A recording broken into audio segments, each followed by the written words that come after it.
Nazmul Hossain Shanto, Mushfiqur Rahim father of Sri Lanka.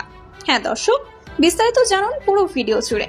খেলতে নামার পরেই টপ অর্ডার ভেঙে পড়ার অবস্থা হয় বাংলাদেশের, কিন্তু এই চাপ সামলে দলকে খেলায় ফেরান নাজমুল হোসেন শান্ত ও মুশফিকুর রহিম। লড়াই চালিয়ে যান তারা। 202 বলে সেঞ্চুরি হাঁকিয়ে এখনো লড়ছেন শান্ত।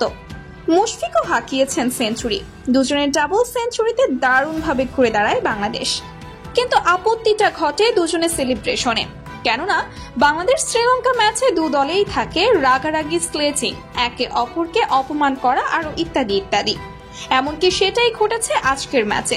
শান্তর সেঞ্চুরিতে মুশফিক দেখান তার নাগিন ডান্স, আবার মুশফিকুর রহিমের সেঞ্চুরিতে নাজমুল হোসেন শান্ত দেখান অদ্ভুত অঙ্গভঙ্গি, যেটা দেখে তেলে বেগুনে চলে গেছেন শ্রীলঙ্কার প্লেয়াররা।